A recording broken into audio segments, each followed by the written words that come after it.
guys. Trying to get the lighting in the right way. It's the next day following. This would be like part 3. And he came to the restaurant. I took Jill for a walk, tried to blow off some steam. Then I went to the Iron Skillet and tried to get something to eat. And he came and we talked. And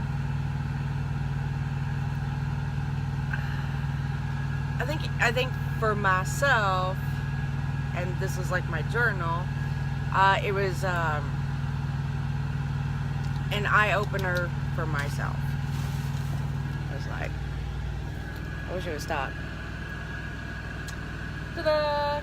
I'm in, coming live from the truck with my coffee and my oatmeal. We had a good talk.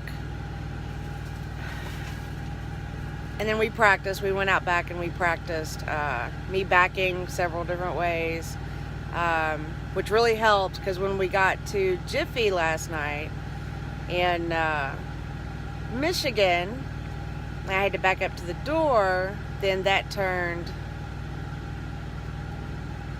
That I was pretty comfortable with it. The night got worse, however, when I don't know any better, and when we talk, well, he got to sleep last night. I'm fine with that. I went ahead and just stayed up and drove my miles.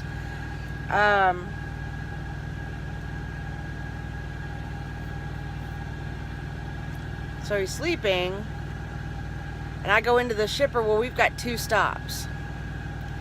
And they say, how do you want this loaded? Because you've got 2 stops. We've got 2 in California. It's Modesto and Stockton. So I'm looking on my map because I don't really know how to answer her. And I look on my map because it makes sense to me. The first one I'm going to hit is Stockton, and then right down south is Modesto. So I said, load it with Modesto in the back and Stockton in the front, because I'm going to go to Stockton first. She's like, okay. So we go, and I tell Dennis, she asked me, and that's what I did. And he's like, okay. And I finish up. We get loaded really quick. I mean, it was probably the best live loading I've ever done, or I've ever experienced, because the wait, I mean, they were just on it. They were great.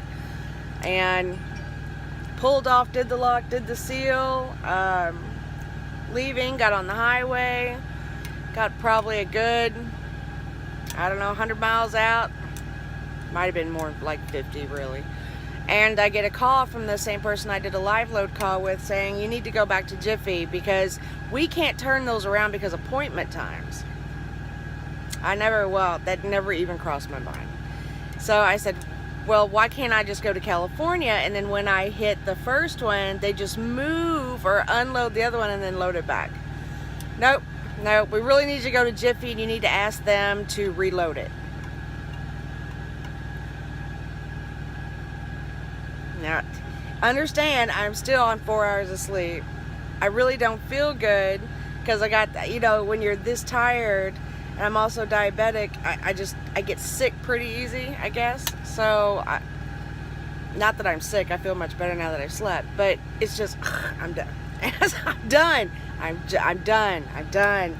And I tell Dennis, I wake him up again and say, they want me to turn around to Jiffy and have them redo this load because they can't change appointment times. And I'm on my phone at the same time, and I'm looking for a truck stop because I'm about to park and go walking and blow off some more steam because I'm going to blow, and it's just not going to be pretty. He gets on the phone with dispatch. He's like, well, that's just the way it is. And they're like, well, you'll spend an extra day in California. And he's like, fine. So that worked out really well. I will say Dennis will get things done that way, and he don't give a shit. He don't let nobody walk all over him. That's for damn sure.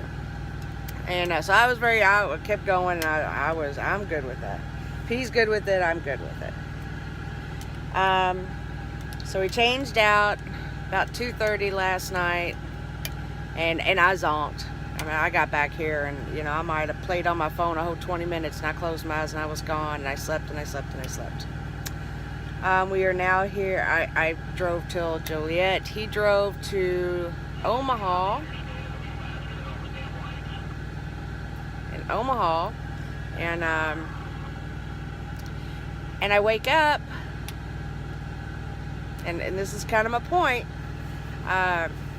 When we addressed this last night, or yesterday, the opening the curtain and being, getting all this stuff ready, and he just didn't think. I mean, that was it. He wasn't trying to be malicious in what he was doing. He just had things to do, and he was just going to do them. And I said, well, this is the second time I've addressed sleep, because I have such a hard time sleeping. I can't come back here most times and just zonk out. It'll take me, if I get off, if I'm back here at 3 o'clock, by 6 o'clock, I'm still watching the sun come up in that window, and I'm still trying to get to sleep. And that's been me my entire life, and I don't think that'll ever change. So he doesn't, that was his thing. He's apologetic for it. But at the same time, you can tell he's done nothing wrong. He just didn't think, and that's it. Well, if he was doing it maliciously, then we can solve that problem, because what's causing you to feel that way towards me, that you feel the need to piss me off like that. But it wasn't done with that intention. He just doesn't think. You can't change a person who just doesn't have that consideration for others in that regard, because he takes care of everybody. So it's not I'm really trying to explain this without trying to sound mean.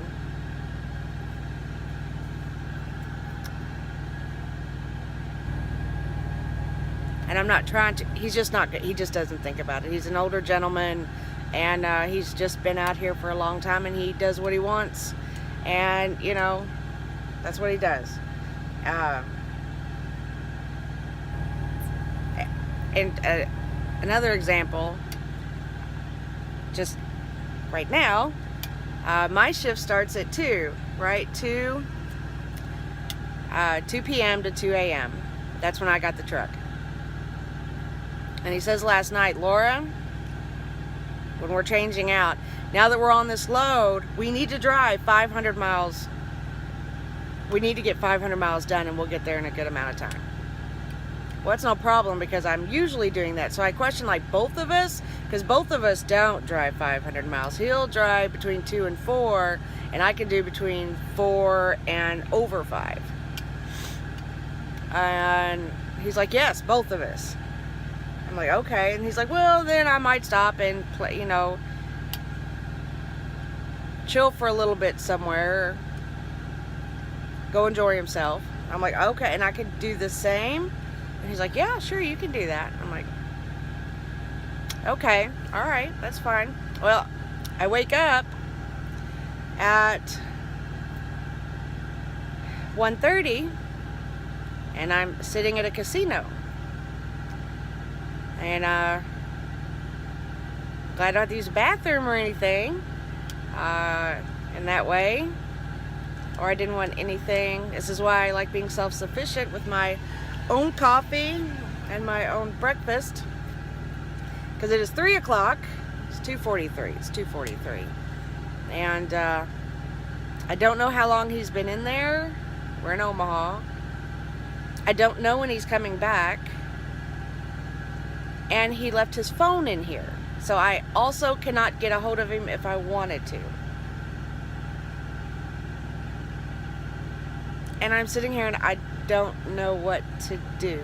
But I did get ready, and I'm ready to go when he is.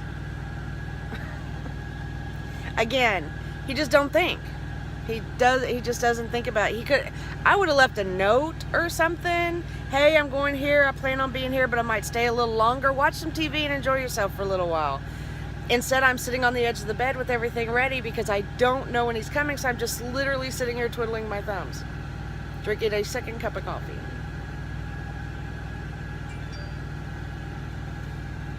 It could be much worse. I mean, I could have just a really dick for a trainer, something like that. Me and him get along very well otherwise. So this is just one of the, I guess you have pros and cons. And This is just one of the cons as a team you've got to deal with, right? Hope that'll help. So let me address something else while I'm thinking about it.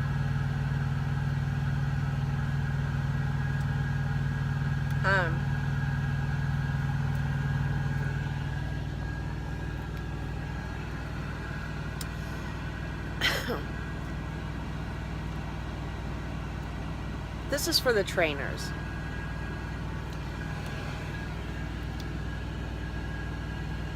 Because I'm 47.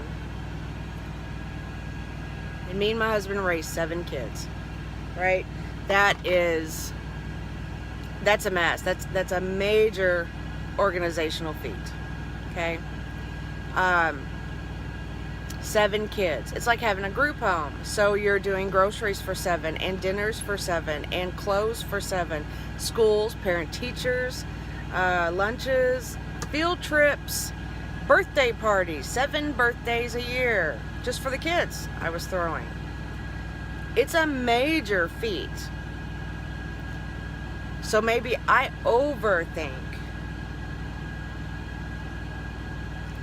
But I'm pretty damn efficient in what I do. And so for the trainers, I understand that having these trainees is a lot of work, and it's hard, and you lose sleep. But you're also being paid your miles and their miles. You're making pretty good bank during that training session. I also understand your life goes on.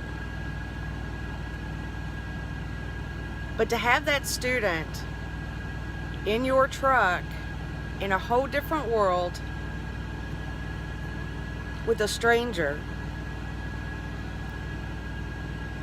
that's a major feat. That's a major cultural shift. And I think some really embrace it, depending on who your trainer is. But if you're just going to use them as a paycheck, don't even waste your time. Please don't do it to the trainee. Here he comes. He always walks like he's sad. Do not mess with their sleep. Why would you mess with their sleep? Why do you have a student drive during the night? For one, because it's not very challenging to drive at night. And you really need that daytime experience for all the traffic and whatnot that goes on. And if you're trusting your safety, the last thing you need to do is to have this student up so you can sleep. I hope you understand that. I really do. Because it just doesn't make any sense. Look at the light, it's terrible.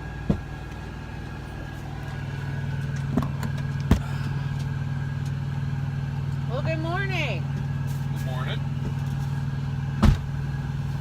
And how are you? Did you sleep well? Recording, I did. Alright. Everybody say hi. Hi.